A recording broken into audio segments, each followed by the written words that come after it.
Pointless Conversations About Culture, the podcast where my sons get together and discuss nerdy things.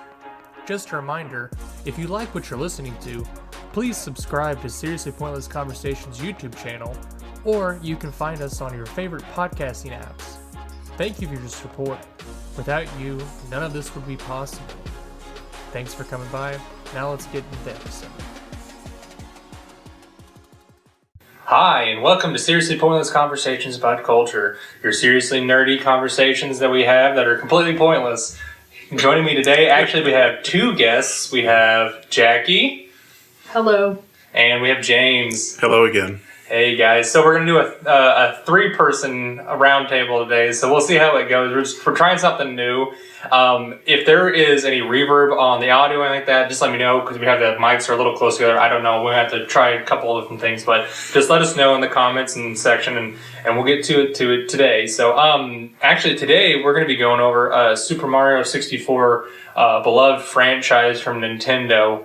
Arguably one of the greatest games of all time. Valid, completely valid. So, just to start us off a little bit, let's hear everybody's initial thoughts and first interactions with Mario of any kind, Jackie. Because we're gonna leave it open for you, because I know you're definitely a PlayStation person more than a Nintendo person.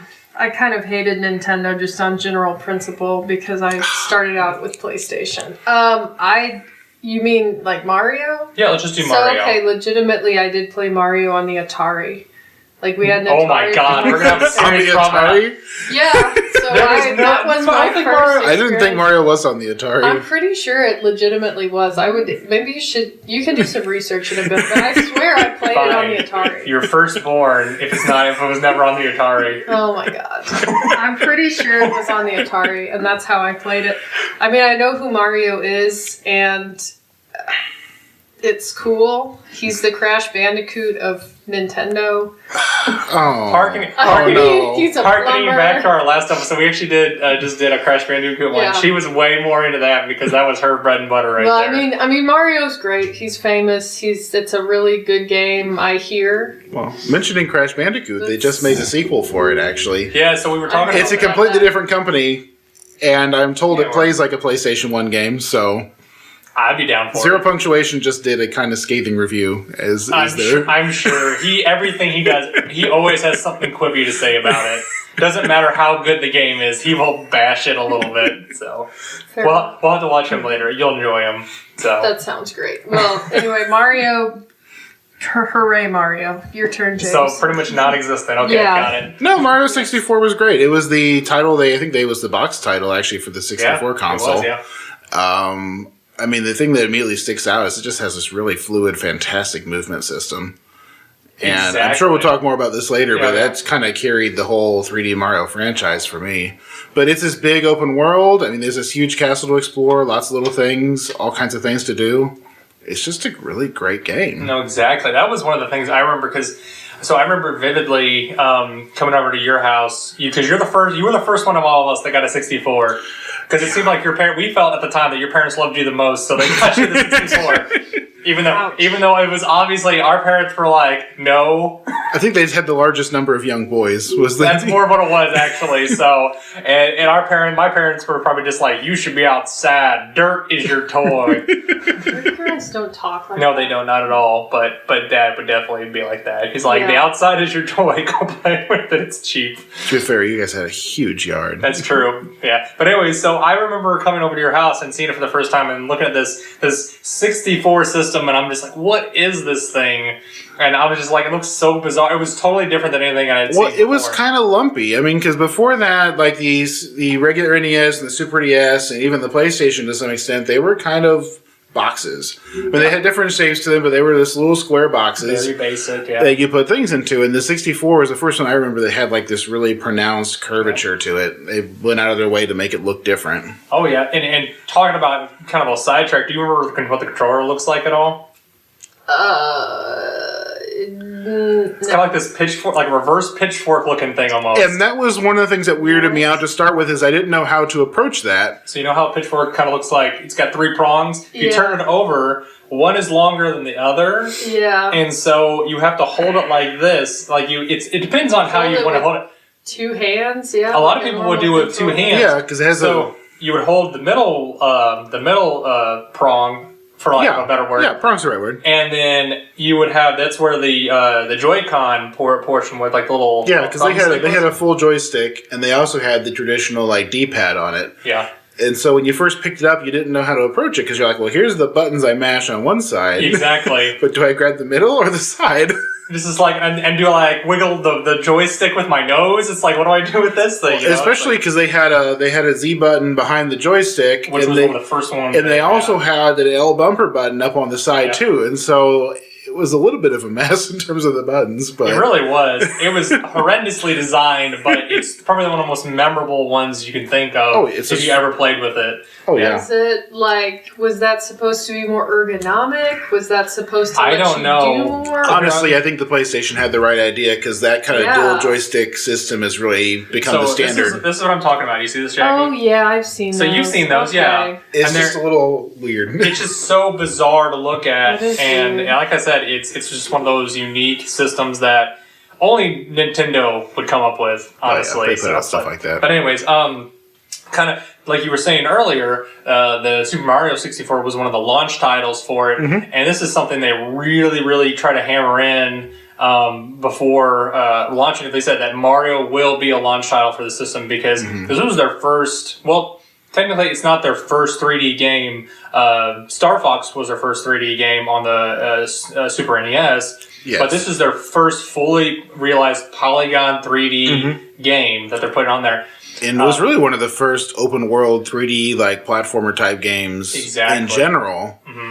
I mean, even thinking about the PC games weren't doing stuff on the same scale as Mario 64. Really. I mean, Half-Life was around and stuff like that, but... I mean, you had like Doom and Castle Wolfenstein, things like that, but they're very much... I mean, they're shooters. Well, I mean, they were shooters, but they were also like, you had very linear paths. You couldn't move the camera. Yeah. You couldn't look around you like they do in some of these games. But like I said, we're getting a little ahead of ourselves. But they did a lot of innovative techniques in this that are just groundbreaking. They really pushed forward the envelope for a lot of games that you see that are things that are concepts that are in games that are commonplace nowadays, which are great. Yeah, it set the standard for a lot of stuff. So, kind of going back to history a little bit, this game was originally released in 1996. For all you youngins out there, I was 9. We were 9, I think. Something like that. 9, and you were 8. The year my sister graduated high school. See, like I said, we're in her eyes, we're all kids still, probably. Yeah, well, yeah.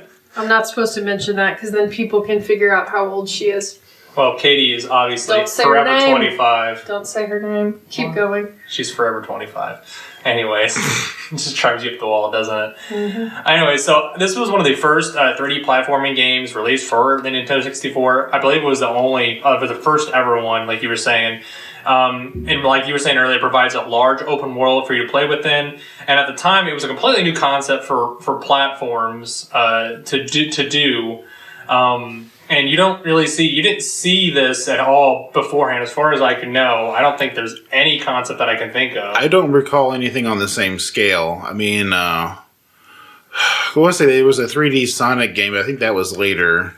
And I know it didn't do nearly as well. No, it was more of a top-downer, wasn't it, I think. Yeah. No, this is the first big open world platform game I remember. Yeah. So obviously, and it was another really, really interesting concept that they threw in here was that the players would jump from world to world via paintings that they accessed via the hub, which was the hub world was kind of one of those new things that they hadn't seen before, because this is right about the same time that Crash Bandicoot came out and the PlayStation came out, and that's when they started doing. I think originally in the first one, it was more of a Donkey Kong style open above world where you moved along to the different levels and things like that. And then the second one was when they had that hub world, correct? If I remember correctly.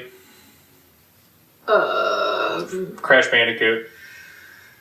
Yes, the second one had a hub world. I mean, technically the first one, like, I mean, it was kind of a hub world. You were on different islands, But it was you more couldn't- like it was like more you like could either go. I mean, if you beat the level, you could go forward. But And if back.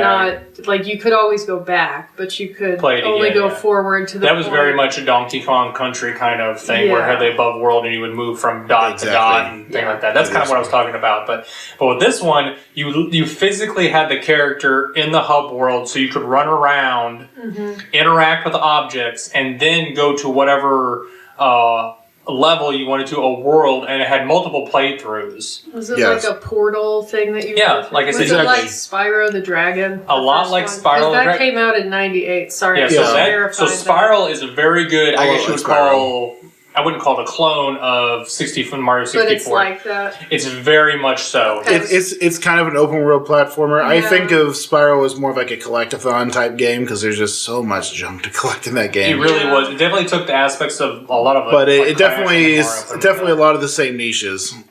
And Spyro was rightfully very popular at its time. No, absolutely, and it still pretty much is. But yeah, so that's kind of one of those really interesting concepts.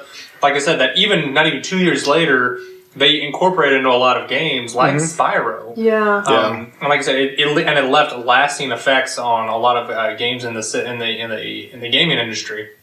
So obviously, we already went over the initial impressions when we were young. I don't know how many hours we spent on those games. It was an insane amount of Many, time. many hours. You just had to steal Vulpix, didn't you? Why? That doesn't make any sense. Sorry, he's got a Vulpix toy on the table, and it's my favorite, so I took it. I put it out there because I knew it's something you wanted to play with while we were talking. So anyways, Anyway, so kind of going into a little bit more of the history. So how did they come up with all these concepts? Obviously, it really hinged into the development of a lot of these things. So originally, this was conceived by Miyamoto, which is the legendary Nintendo creator. I don't know if you probably have never seen Miyamoto. he was Jackie. their head for a very long time. I mean, so if you think about it, he created. I don't believe he recreated the original Mario, but I know he did. He did things like Legend of Zelda. I think all the mainline Zelda I titles, think most of the Mario titles. I think he really did a lot of those. I'm trying to. Is he like? I mean, most of their first party properties he's been part of. Yeah, he did a lot. He's one of their creative head. Essentially, I would call him that. Lead designers. Big lead designers.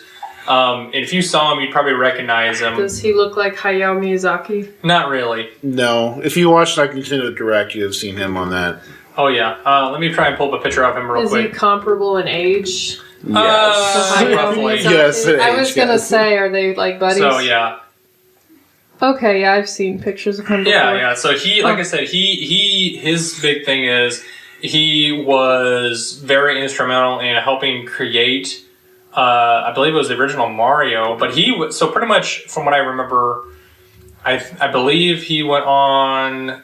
So okay, I apologize. So his big thing was going in to help create Donkey Kong, which is the original Mario type game, which is in '81. So that's where Mario kind of comes from a little bit. Which is where, you get he's jumping around and he goes up the ladders and tries to save Peach. So he helped develop that. That's where he gets his start at. And I guess that's where he originally kind of like moved in with the Nintendo company. So anyways, so that's, he had his hand in this from like the very beginning because he knew there was something very, very interesting that they had going there. And he kind of took ideas that they had from the Star Fox video game, which is arguably probably one of the first 3D video games that they came out with for consoles. Especially for the SNES. I mean, I know. So in comparison to this game, the SNES Star Fox game was made in '93, and actually, fun fact on that one, I actually looked this up. So did you know that the Star Fox game was actually created after somebody hacked one of the cartridges, or sorry, the SNES system? No, I had not heard And they that. actually were able to, like, hey, we can actually make a 3D model system on this game and put it onto a cartridge for you guys. Because I remember at the time I was too young to understand the technical part of it, but I was flabbergasted by the Star Fox graphics. Like I didn't even know that was possible on the SNES. And that's where you get all those basic polygon shapes. Yeah, they were all very kind of polygonal, Very isometric type rudimentary. stuff. Yeah, absolutely. So, anyways, like I said, they took a lot of those ideas that they took from the Star Fox system in Star Fox game in '93, and really pushed for 3 years while they went through the three phases they had. That was 1 year that took them to do the design concept, and 2 were in the production phase, which is pretty typical for some of the games back then. They began production in 1994, and they had a team for about 15 to 20 people to bring the game all the way up to fulfillment. So if you can think about it nowadays, how many people do you think are on a normal game for like a AAA title? Like AAA title like this would be hundreds, probably. Hundreds easily. Yeah. So yeah. Yes, that. I agree. I'm proud of you. You know what? You're gonna get a treat. Have a bite of your beef bar. That's. Anyway, I just go with the experts. I don't know if we're experts. We're definitely enthusiasts. So apparently it took one of the teams 3 months to determine which direction they wanted to go with. So initially, it sounded like, from what I was reading, that they didn't know if they wanted to have it be kind of like they have on the old Nintendo games, where it's literally just basic platformer. Yeah. Or do they want to do it as each level, but it would still have been 3D, but it would have been each level, and you would have just progressed and so on and so forth. And I think they finally put their foot down and said, "Hey, this is something we want to have. These are the concepts we want to have in here," and really emphasizing that they want to have these open levels that they can use. Because what they were trying to do, I think, they had a concept of that camera movement, and being able to spin around you. And they said, we want to really be able to let the player say, look at their entire world around them and not just see the one singular picture or this one snapshot of the world that you're able to see. And I think that was one of the biggest things that they implemented in here that, like I said, really echoed out throughout the rest of the gaming franchise and their gaming history, for that matter. These things are staples. Well, yeah, and they took the console to its limits, even with the very first game that came out for it. Exactly. Like, there's a couple of levels, like the Dire Docks level, for example, that is notoriously laggy.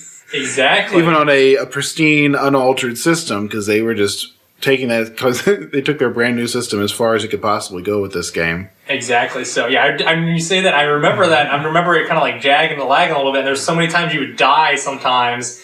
Oh yeah. Because you're just like, it's lagging a little bit, and you're just like, what's going on? Because, like you said, I can't even remember it was definitely not even a gig of memory on here. It was less. It was much less. It was like, it's like 32 megabytes. Yeah, it's like nothing compared to some of the other stuff now. And you're thinking, we're gonna cut that out because I just burped. There we go. That's we might leave that one in. That's disgusting. Anyways.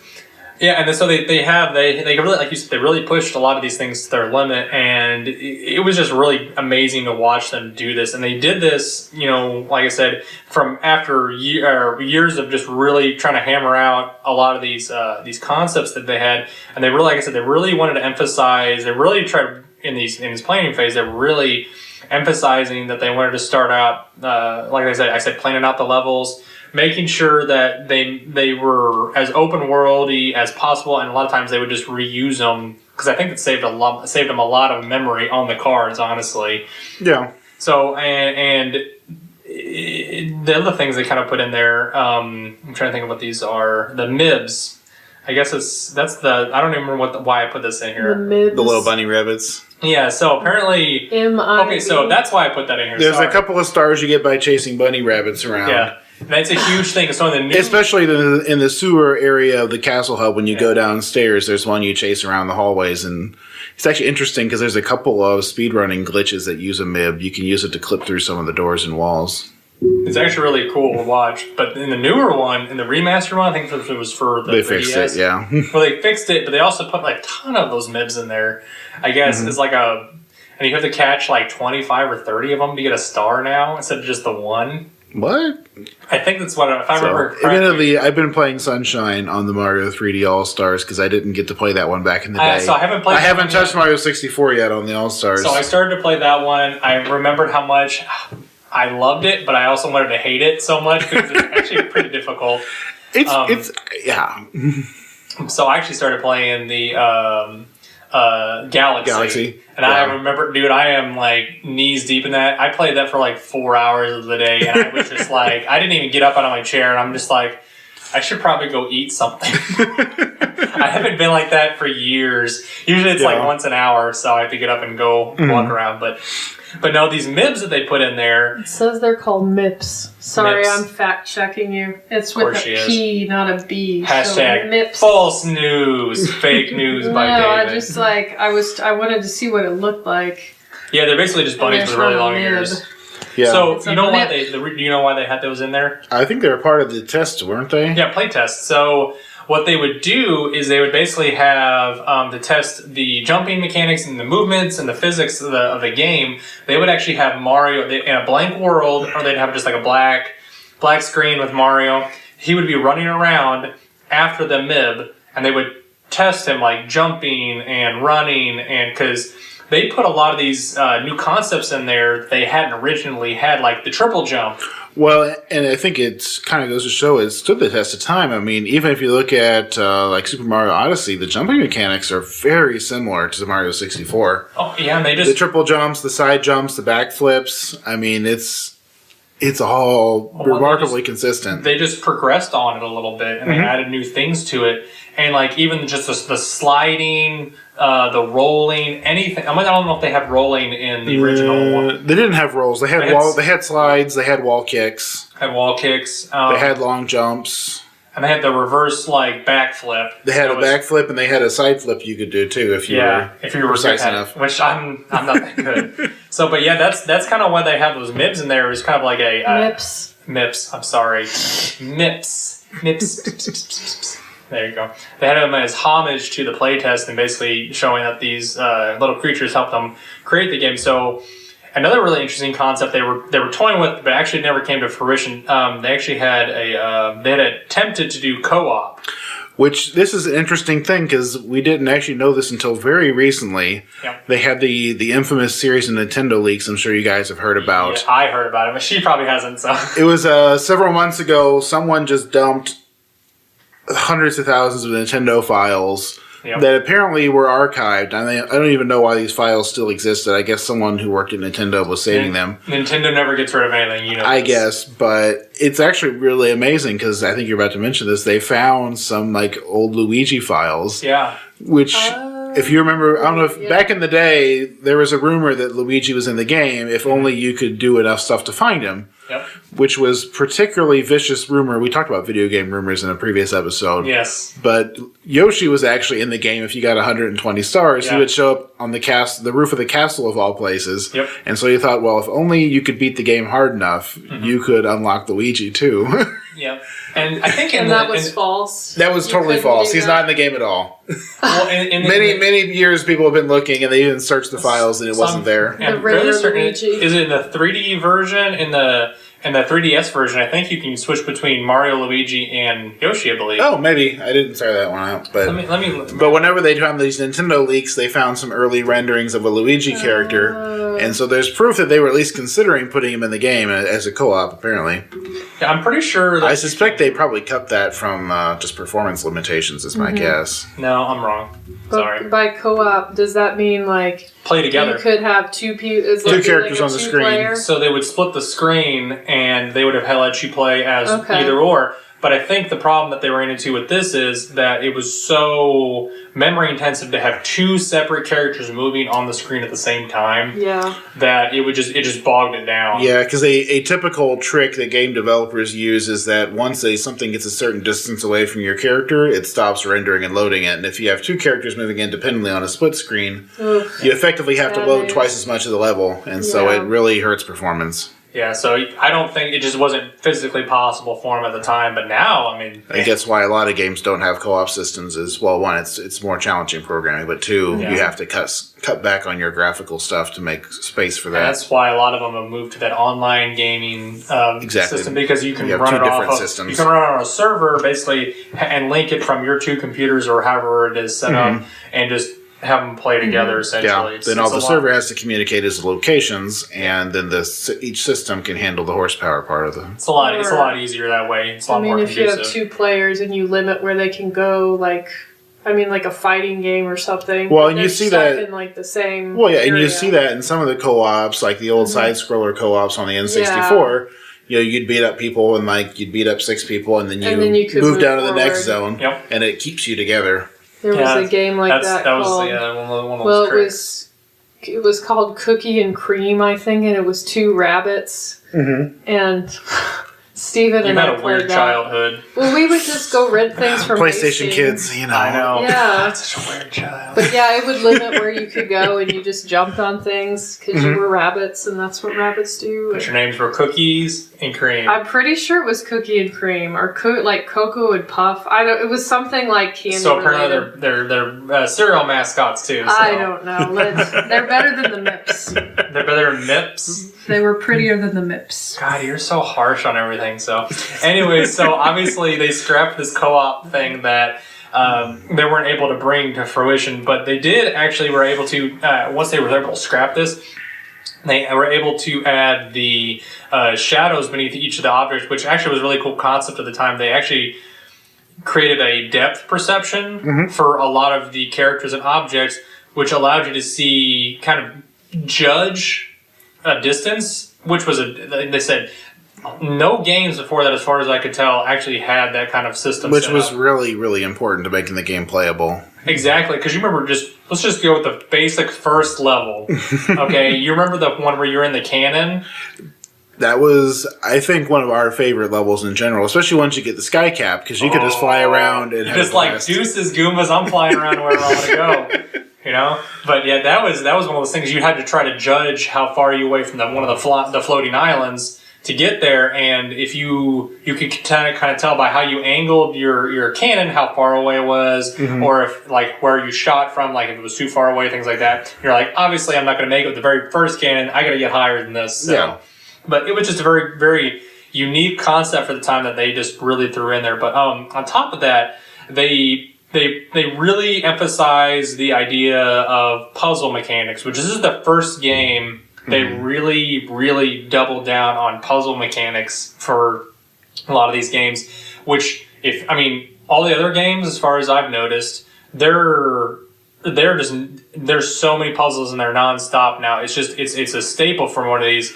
But they pulled a lot of this from, it seemed like, to me at least, that they pulled it over from The Legend of Zelda Ocarina of Time, which is where you get a lot of these puzzle-type systems. Yeah, and I think also having the 3D world kind of lends itself more to the puzzling thing, too. Which I like that concept. I think Mario needs to have... It needs to have stuff, especially because... There's only so many Goombas and bad guys you can jump on before you get bored of it, and you get tired out. If you put a little like a puzzle concept in there, people are more apt to try to figure out the puzzle in different ways, too. Exactly, and I think this is something which is important, which is different about a Mario game compared to a Zelda game, though, is in a Zelda game you have all these tools and these gadgets, you collect them from the dungeon, so a lot of the puzzles consist of finding the right tool for the right situation. Yeah. For the Mario games, they mix it up for each game, but it's really about Mario and his movement through the world, and so a lot of the puzzles are about moving in the correct way. Exactly. It's about being able to, challenge each situation most appropriately. Exactly. And the thing about that is you have the set of tools, aka your moves, already programmed in. Yeah, in Odyssey you have Cappy, and in Sunshine you get Flood, but they're just really different ways of exploring the space. But you have those tools at the beginning of the game. Exactly. You get your whole moveset at the very beginning, and then that's it. And then the environment changes, but Mario stays the same. And you have to learn as you go through each level to figure out, hey, these are the new concepts I can do. Heck, I think, the third level of Mario 64 had a star called Wall Kicks Will Work. I think its entire point was to make sure our little 8-year-old minds knew that you could do that. Exactly. I remember it taking me hours to get it the first time to get that star. But by God, you got it. I did get it. Mattered. If they hadn't told me I needed to wall kick in the title, I probably would have never figured that out. Never. That's the kind of thing we did. But anyways, like I said, they really wanted to push this and to see that just really see that they push the concept of puzzles in there, because like I said, they really wanted to emphasize that in the new game to try to hopefully put it in a new direction, because I think they knew at the time that just having a basic platformer that would limit them, and it would really limit the franchise that they were in. I think it would probably almost kind of like would have been a shot in the foot, in my opinion. Would have really been a bad start to their season. It would have been the waste of a 3D game, really, too, because I think even to this day, 2D platformers remain popular as a platformer. And I think if you're just going to have a challenging jump mechanic game, it's great. I like the 2D medium for that. I feel like once you move into 3D, if you're not going to add some more puzzles and environmental stuff to it, then really what's the point? I mean, you're the dime a dozen, and it's not going to sell. But, yeah, it won't sell anything. But anyway, so that's the kind of concept phase that they went through while they were waiting to release. But unfortunately, in '95, they actually had a little bit of their information was leaked. They were saying, hey, they're getting ready to come out. Because I believe at the time they had already announced that the 64 was coming out. And but people didn't know what launch titles they had for it. And, there were rumors and speculations, of course, like most games. As always. But somebody accidentally got some information about Mario 64 coming out. And so Nintendo actually released a playable version of it at, and I've never heard of this thing ever. It's called Nintendo Space World. I'm assuming it's some sort of convention. I had not heard of that convention. No, that's what they said on here, and I was just like, that sounds. Did this predate E3 or? Oh yeah, absolutely. Because E3 was really small at the time. Because I know in the 2000s, E3 kind of became like the main vehicle for like the yearly announcements. But so what? Yeah, it's a convention. It's formerly named Famicom Space World. It's Famicom. That's why it was a trade show hosted by Nintendo from '90. Where is it at? It was in Japan. Or where it was in Japan. Yeah, always in Japan. Yeah. So Japan has a Japanese game convention every year. Big one, and I'm assuming this is one of the smaller ones that predated a little bit. That was Nintendo centric. So a lot of these games back in the day, they had their own. They had their own conventions to basically promote their games, because unlike a lot of games nowadays, they can do a lot of online stuff and just say, "Hey, here's our game."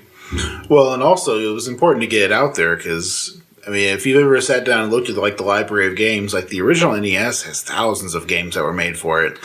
The Super NES has hundreds of games that were made for it during its lifespan, and it's like before the floor for making a game was so high, everyone made these games. A lot of them had limited releases. Jim Bob can make it in his basement if he really had the time and effort to do it. Exactly. I mean, if you're a weeb like I am too, I mean, there's a lot of anime shows had NES games that were released along with the shows that never made it out of Japan. I imagine if you didn't promote it at a convention or something, people might not even know your game existed. And that's why I really, I'm going to be honest with you, Jack, it's one of the biggest reasons I want to go to Japan.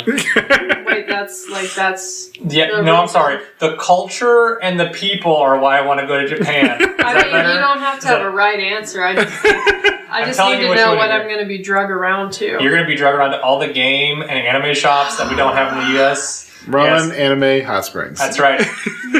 Jesus. And sushi. Yes.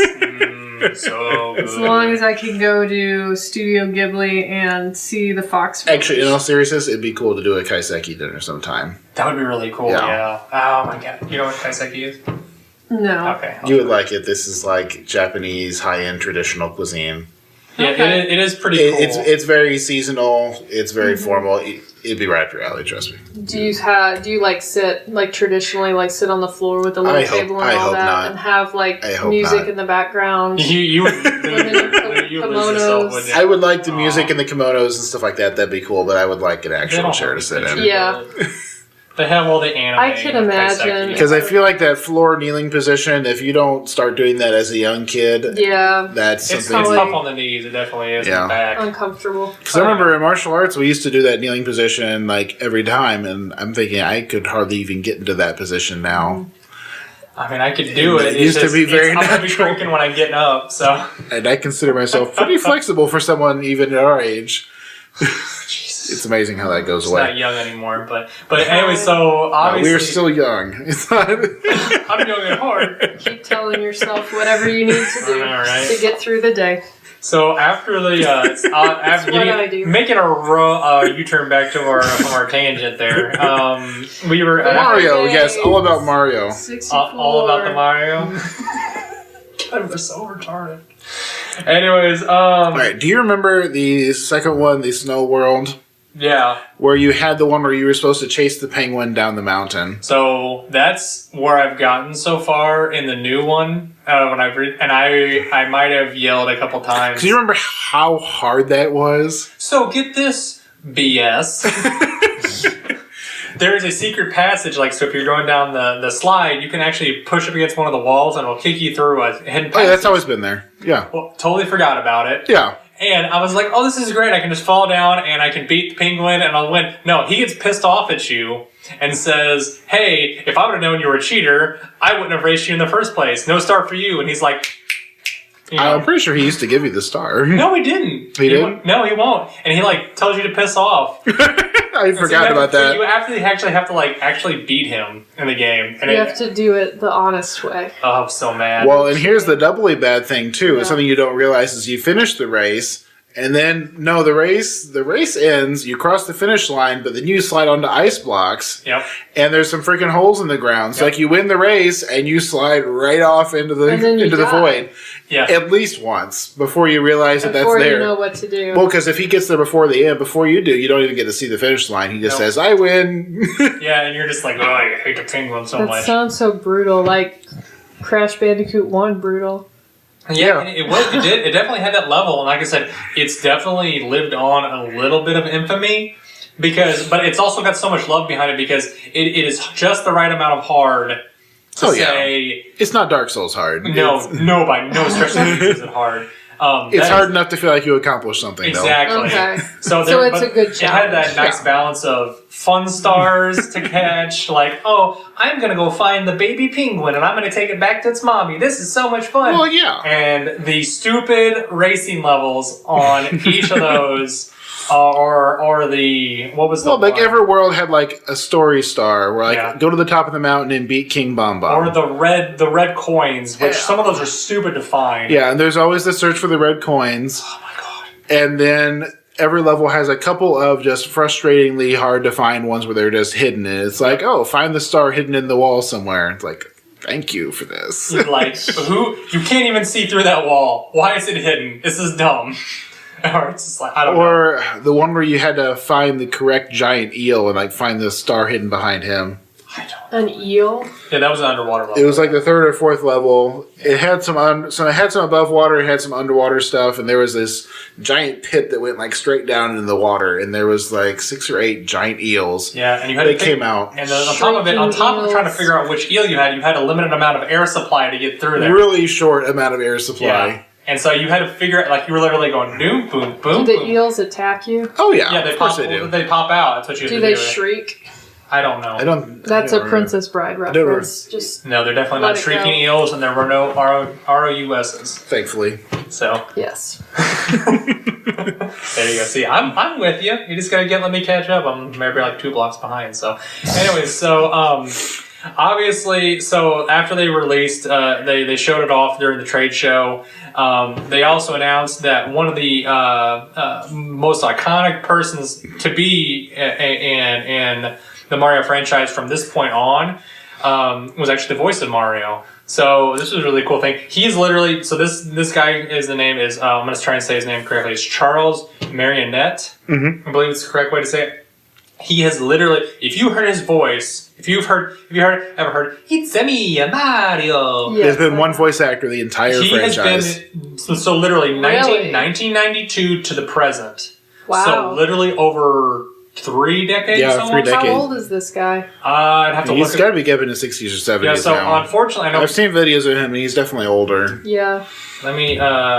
Is he Italian? Yes. Well, probably. I don't know. Let's take a look. He looked Italian. He looks very Italian. So, but no, yeah, he's yeah. So he's a very prominent voice actor for the Nintendo, and so he is really. I mean, so is it Martinet? Martinet. I don't know. I said Marionette. So because I'm a like horrible. I've got a horrible English United States accent. I think she cut your strings. Yeah. You have a Midwestern accent. You're dead to me. Do you feel like a puppet sometimes? I do. I feel like I'm getting jerked around my entire life. So he's French descent, Jackie. Well, that's what I was going to say based on how the name looks. So check this out. His family moved to Barcelona when he was 12, and then later to Paris. So he's actually European. Yes, that's good. I'm just trying to incorporate you into the conversation here, okay? Yep. So that's really kind of interesting. So anyway, so he this was what his first big game that they really were like, hey, we want you to be the staple voice for Mario. Mm-hmm. And from this point on, you see him take on numerous roles. He does Wario, Waluigi, Luigi for that matter, and he does all these voices. So he has literally had at this point he had a gold mine with Nintendo. To have a steady career with a gaming franchise for almost 20 years, I can only imagine the list of things that he's done. But that was one of the kind of cool things they announced at the game to show that he was in there. So after they announced all this information, they did also announce in his the kind of the general plot of the game. So like any any Mario game, it's basic. Mario enters the world and here actually I have it written down. Actually, it's a lot like Super Mario 3. You literally get a letter from Princess saying, "Hey, come rescue me." So I have two sentences for the plot. Okay, the plot consists of Mario attempting to rescue Princess Peach from Bowser. Okay, first sentence. Mario must collect some of the 120 stars that Bowser has used to imprison the inhabitants of the castle. 2. After defeating Bowser 3 separate times, Peach is released from the stained glass window. 2 sentences about that. That's the entire plot of the game. That's pretty much it, yeah. It's just like every other Super Mario game. Peach is trapped in a stained glass window. So in the game, if I remember correctly, he pushes her into...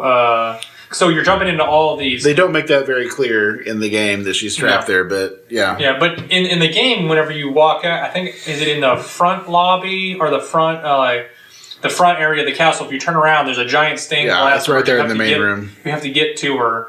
And Can you see her in there? It's just a stained glass. It's like a stained glass of Peach. Her. Yeah. Yeah, Okay. So let me... This was back when the plot was in the guidebook that came with the game and not necessarily in the game itself.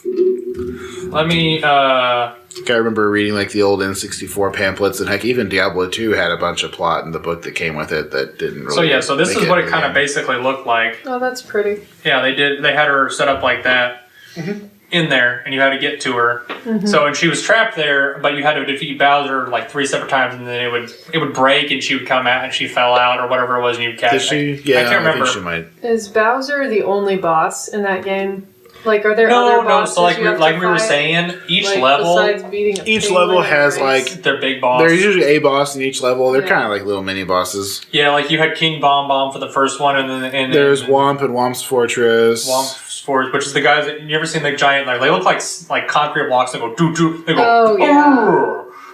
That's Yes. actually really good. The noise. Yeah, and that's what they do. They just fall over. And they You go. sound like "Urgh." somebody kicked you in the stomach really That's hard. what it sounds like. If you time it just right, you can jump straight through them. I know. It's pretty fun.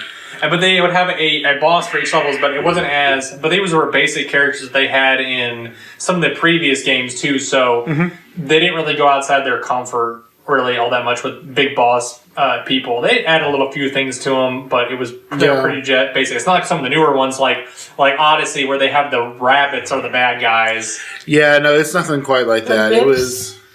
Which was kind of like... I just thought about that. It was more like each stage had its own little environment and story to it.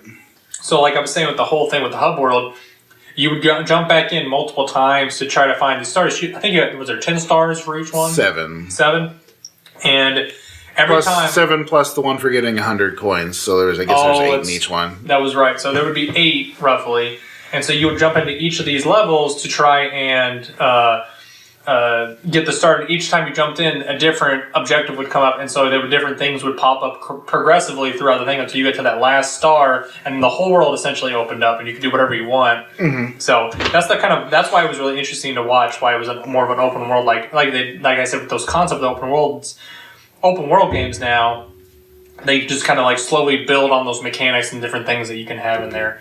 So it's a pretty basic gameplay concept nowadays, but for that time it was just amazing. So like I said, Mario enters each of these worlds and collects the stars over time, which will allow you into more and more worlds. So they had those gatekeeping things. So like you'd have to, I think the first one you had to get like 3 stars or whatever it was. Yeah, like each level required a certain number of stars, and then each floor of the castle you needed to have a certain number of stars to pass into it. I think the minimum amount of stars you have to have is like 50? 70. 70, I couldn't remember what it was. I knew it was quite a bit. The endless staircase that goes up to the last Bowser level, I think, needed 70 stars. Which... that's just over half is what you have to get at least. Yeah. And so the minimum amount of work to get there is substantial. But watching some speed runs of this, I've seen people get past it. Oh yeah, they do the BLJ trick.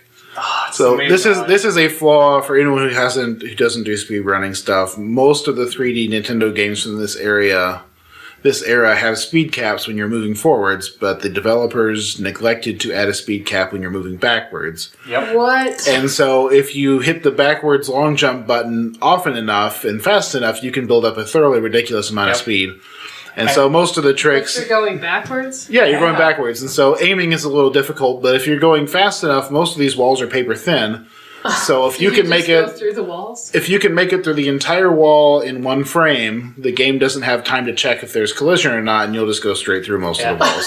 And that's why you just have to get enough speed, and you can go right through these walls. This is something I want to start doing with you is watching speed runs, because even if we just watch bit by bit, it is amazing to watch these people because they put hours and days, weeks, months sometimes into these things to try to find these glitches, and they find the optimized way to try to beat the game in this short amount of time. And it's amazing to watch. Yeah. So, but anyways, so like I was saying, and Mario 64, mentioning speedruns, has a particularly storied history of speedruns. This is one of the most speedrun games of all time. And because that's the thing is they even though they had it in 3 years of developing concept and production, no matter how hard you work on something, there's always going to be tiny little glitches somewhere. Well, glitches are part of it, but I mean, the heart of a good speedrun game is the movement system. Yep. If it's not satisfying to move through the world, it won't be speedrun, and that's I think one of the reasons why the Mario games in particular have been so enduring in the speedrun community. Absolutely. So, like I said, you enter each of these worlds to try to go to try to find these stars. But each of the stars, like I was telling you, Jackie, is connected with a specific task. Like we were saying earlier, defeating the bosses, collecting all the red coins, or solving puzzles. But one of the new things they added in here, which they hadn't really, it was a concept, I guess, and they had some of the other games, James, was adding different powers that you could have for temporarily. Like they had the wing cap, which provided you flight, metal cap, which is immune to most damage, and the vanish cap, which made you partially immaterial, which was a really interesting thing. So with the metal cap, you could actually, if you got that and you hit water, you could actually sink, which was something you couldn't really do on you had to swim to the bottom. So it's like trying to figure out how all these mechanics work. Yeah. So I think it also made you immune to poison gas in one of the levels, too. I believe it did, and that's kind of why you just had to learn how each of these special powers worked over time. Otherwise, because and interesting thing for me too is generally these things weren't even available until you needed them for a star. Like for example, on that first world we talked about, the Bomb world, like the sky caps weren't even there, and the 6 stars. Yeah, the 5th or 6th star, they weren't even in the level until you got to the point where you needed them. And I guess just like the switches in Super Mario World, you did have to unlock them too. Yeah, and it was just one of those things you didn't know about until things. So you're always kind of wondering, like, what's my next thing coming up? What is it coming in there? Actually, I remember very distinctly the first time we unlocked the sky cap. I don't know if you remember how you did that. I think is once you get 10 stars, like a beam of light just appears in the center of the castle. Yeah. In that main lobby, and you have to free cam the camera and look up into the beam of light, and then it takes you to the place where you unlock the cap. And I remember as a kid, that was just amazing. That was just, yeah. I do remember that, I think.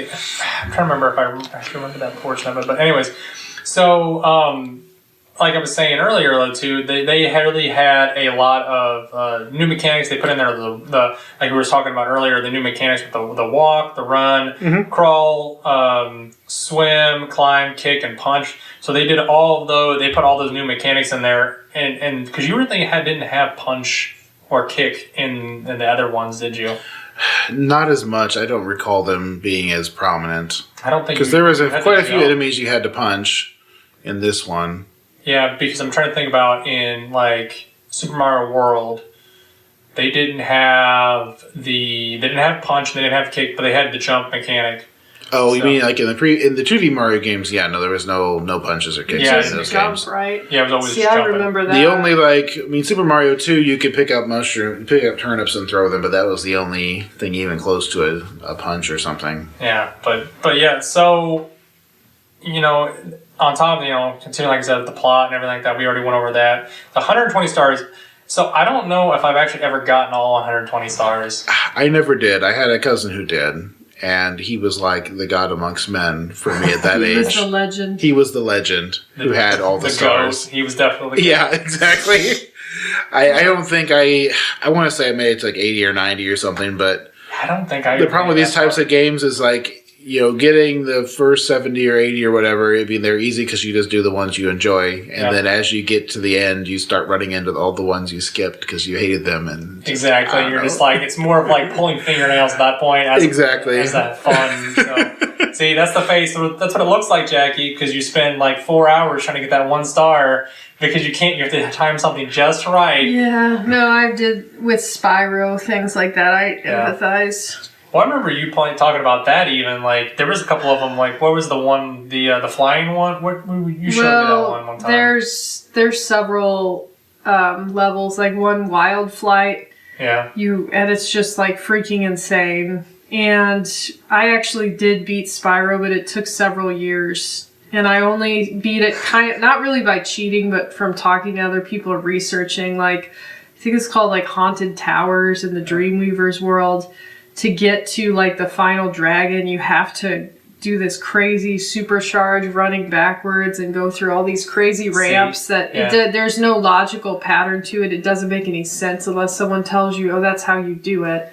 That's one of those things that you So I empathize. I remember doing that and it was like, oh my gosh. And so do you remember? If you want to do it again, they re-released Spyro on Switch. I've heard. So it's on my wish list. I've got the remastered of Crash Bandicoot games. I started playing those. I bought the Spyro trilogy on Switch, and I don't know. I feel like it didn't hold up the same way that some of the Mario games did. I'll have to see it and see. I found the movement on it to be very hard to deal with, but maybe you like it.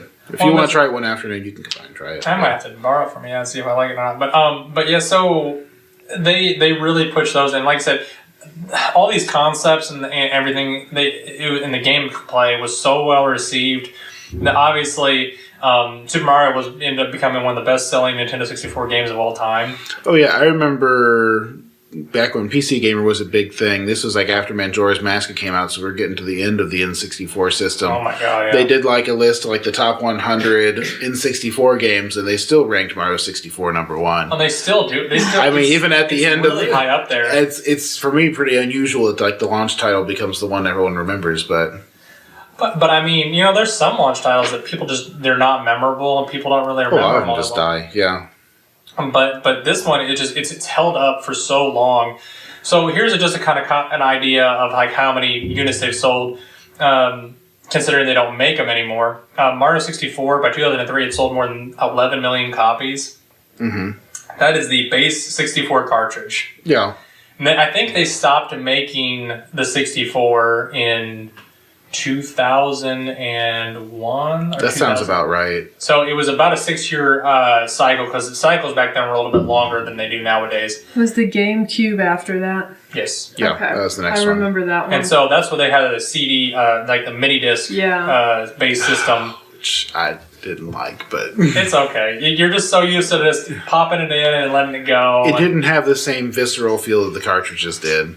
It happens. I mean, you could definitely put them all like in a binder of CDs. I know Candace would definitely probably talk smack with you about it because that was one of her favorite systems if I remember correctly. Oh no, the GameCube was an awesome system. Oh yeah. I'm not arguing the system was bad. I'm just saying at that age I didn't like the discs. The disc. It happens, because you were thinking like it's kind of like, am I going to break this? It's like it looks small, and it's just like I don't know.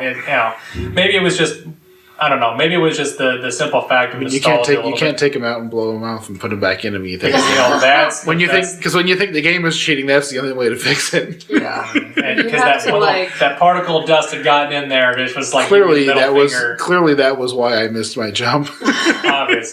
obviously. So, anyways, you can't pick it up and throw it across the room. I did that a couple times.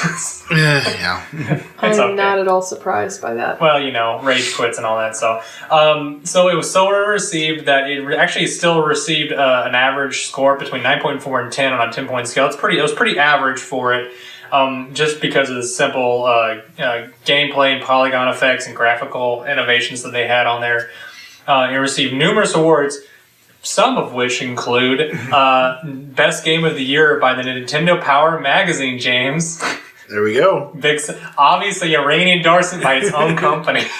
Well, yeah. Wow.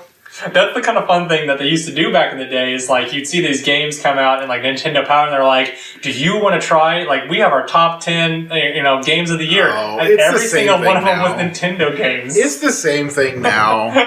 It's not explicitly owned by Nintendo, but I mean, you think these gaming review sites don't have an interest in these?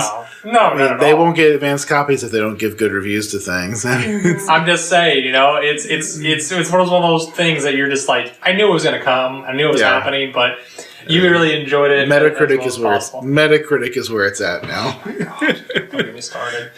Anyways, so they really pushed it forward with all these publications and everything like that, and they really praised it for its innovation in 3D and independent camera controls. But it was such a great success, like I was talking about before, it spawned a whole, just in the 64 era, it spawned a whole nother branch of platform adventure games like Donkey Kong 64, Banjo-Kazooie, and I don't know if you remember my personal favorite is Conker's Bad Fur Day, which was a more of an adult-themed version of that system. Like, I'm not talking like Conker's Bad Fur Day. You play a squirrel, and there are a lot of nut jokes. It's like it's an R-rated N64 game. It is. I have no idea how this game even existed, but I'm glad. Well, it's towards the end of the 64 cycle, so Nintendo was probably like, "Whatever, we don't care, just do it." I mean, one of the bosses is a literal singing poop. I mean, and it was R-rated. Yeah. There's a lot of ball and sex jokes in it. A lot of ball and sex jokes. If you guys are interested, go look it up. As long as you're over 18, go and. I believe it was included in the Rare collection on the Xbox. If you have an Xbox. Oh, really? I didn't know that. Yes. Well, in that case, it's probably on Xbox Game Pass, then maybe. Probably. So that would be it should. I know because it did get re-released. It was the remastered version that they put into that, which I know some people were upset about, but. Oh, but that's such a great. But it wasn't. It wasn't the Rare collection. I remember. I think you got it. And I remember your mom had no idea what it was about. We rented it, was what happened. Oh, that's what it was. We did not get very far into it, I don't believe, before he got it taken away from us. Good parenting. Well, it's unfortunately. That's like unfortunate good parenting. Somebody gave us a copy of Caddyshack. And then my brother and I started watching that, and it was like, because they played it on TV all the time, but heavily edited. Mm-hmm. And my friend bought it. Laura bought it for me as a gift, but the R-rated version, and didn't realize. And we started watching it, and my mom was like, "Oh my God!" So same thing. We didn't get very far into it. Well, I mean, I used to love that movie, but I didn't realize there was a lot more to it that didn't come on TV. Oh yeah, back in the day when they just Stephen and I were kind of scarred. Like, oh man, that's what a naked person looks like. Oh yeah, very very naked person. So going off of that a little bit. So even after the 64 era, you have a whole franchise just spawning from these game mechanics. They're Super Mario based. Yeah, it was the era of the puzzle platformer. Oh my god! So Super Which Mario. Like, I'm glad to see is starting to come back a little bit because I love those games. Oh my god, these are so. Like I said, we descended into shooter hell for a while, and I don't like enjoy killing and just maiming things like the best of us. But sometimes I want to give my brain a little bit of a challenge and think about things. And so, like I said, you get these things like you were saying with the real release of Super Mario 3D All Stars, which was literally just came out 2 or 3 weeks ago. Yeah, 2 or 3 weeks ago. November. How do I write it down? September 18th. So a day before my birthday. So that's pretty nice. Yeah. Just saying. You're just like, whatever. Happy birthday. Way late. But anyways. Happy birthday to me. That's right. I'm going to buy my own present. So they re-released that, and they had Super Mario Sunshine in it, Super Mario Galaxy 1, along with Super Mario 64, which I thought was probably some of the best, like, the out of all the games they could pick. Those were 3 of the best ones in my opinion. Yeah, and they were really, really good. I kind of wish they would have included Super Mario Odyssey 2 as well. But yeah, it's good. It's still on their now current platform. Yeah, on the console. That's fine. You can go. Jackie's got to go, I have guys. to go get Lewis. So everybody say bye, Jackie. Bye. It was great to talk to you guys. So we're almost done here anyway. So they did release that, and they put all those on there, and it would have been nice. So they actually didn't even put. There's actually Super Mario Galaxy 2 that they didn't put on there, which I don't know how. I don't think I ever played Super Mario Galaxy 2. Did you ever play that one? I never played that one. I was in college at that point. I didn't have a Nintendo system, but I didn't have time. Yeah, we're too much World of Warcraft. That's another episode. But I'm told it was one of the very best Mario games they've ever come out, so it's supposed to have been amazing. Well, said I hope they re-release it. Because from what I've been told, I think this was their first step in trying to see if they can release Wii games and Wii U games on an emulator system, including like the Nintendo Entertainment Online. So they've got the NES and the SNES. I think they're going to try and start putting out 64 games, but the problem they run into that system is there's a lot of licensing agreement issues and things like that. And they don't own like straight out rights for them anymore. Yeah, it's a lot of very old licensing agreements that have been since moved on from. So I don't know how it's going to go. And a lot of the companies that were big in the day aren't big anymore now, and they've been bought up by people. And unfortunately, with a lot of these big, the 3 big ones, Nintendo, Sony, and Microsoft, a lot of them don't want to play well together. Microsoft and Nintendo aren't bad with each other. It's mostly Sony, honestly, that does that. And a lot of these smaller companies that are still viable, they're getting bought up. Like, Bethesda just got bought out by Microsoft. Yeah.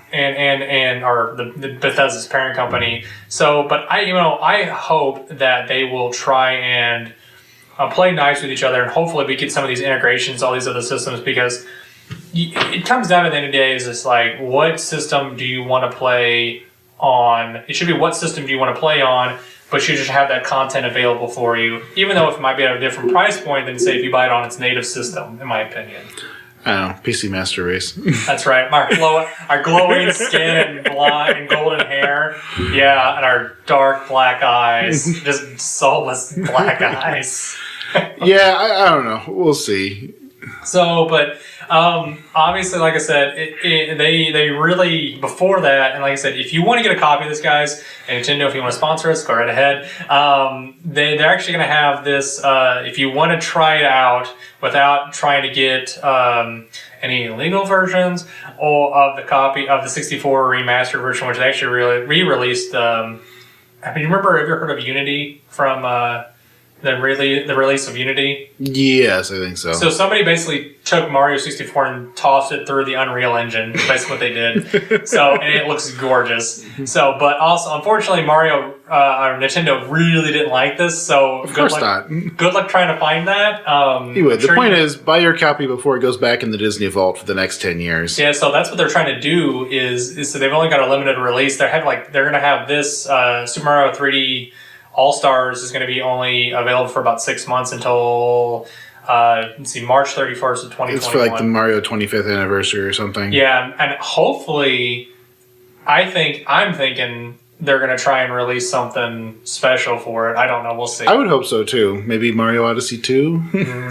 That would be great. Dude, I would be so down with that. That would be tasty. So I was kind of jumping back and forth. I know we're at the end of the episode here, but I was jumping back and forth between playing 3D All Stars and Mario Odyssey again because I was like, I want to go back and collect all the moons, and I'm running into the same kind of thing like you said with Mario Odyssey 64. hits the same vibe for me as Mario 64 did. Exactly. It just looks prettier. Yeah.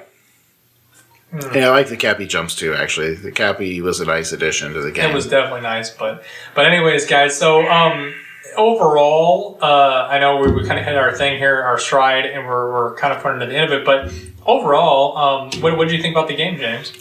I think overall you just have to say it's one of the best games of all time. It was definitely a landmark game. I think it, gameplay-wise, still holds up in the current era. The graphics, obviously, if you don't have the nostalgic charm, you may not appreciate the blocky graphics. I think it's still well worth playing. For the time, like I said, we were enchanted by it. It was a great game. Absolutely. I'm going to echo you quite a bit. Just, like I said, just from the initial, stepping into that world, like you said, it really captured my imagination and what could be done with the gaming systems at the time, and just really set the stage for all the games that come from it in the future. And it just, going back to it now, it holds that nostalgic feeling, which is perfect for right now.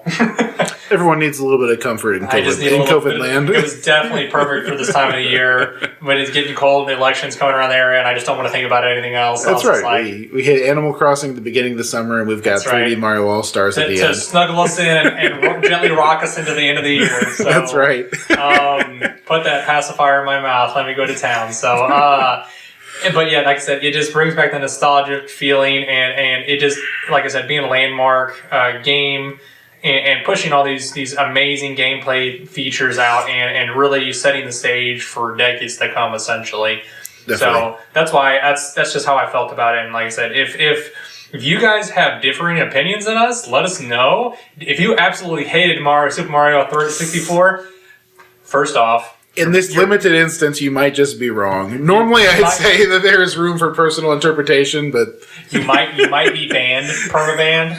I don't know, probably not, because at this point, I have no room to argue with you guys and get rid of people. So, but if you guys have differing opinions, if you have thoughts, feelings about this game, just like we did, please comment. Let us know. Email us. Let us know how you feel about the gaming or the format we've got here, or whatever game we're taking on this time. And you can, like I said, you can always email us at seriouslypointlessconvo@gmail.com, or you can just go on our Facebook page, which is Seriously Pointless Conversations About Culture, or SPCAC. Yeah, I think that's right, correct. Isn't that bad that I don't know my own acronym? It's a little rough, yeah. I know, sorry. I'm going to have to go to the corner and think about my problems.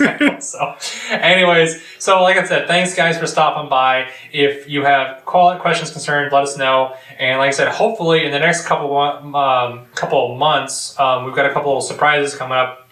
If everything works out correctly, I think we're going to have we're going to be on as a guest host for another podcast, which I will hopefully, once we get everything ironed out with him, I will put it out there and let everybody know where to look for that at. And in the future, too, I think we're going to be looking at a couple other games, gaming franchises. If you have any suggestions on what you want us to cover, let us know. But if not, we're just going to keep Steam rolling. And I don't know what we're going to hit next week, but I will definitely let you know. Like I said, again, guys, thanks for stopping by, and we're going to get out of here.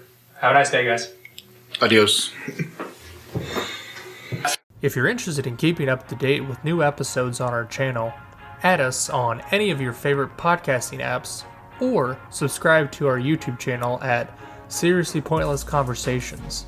If you have questions or concerns, please email us at seriouslypointlessconvo@gmail.com. We appreciate any feedback. Thank you for listening to our show.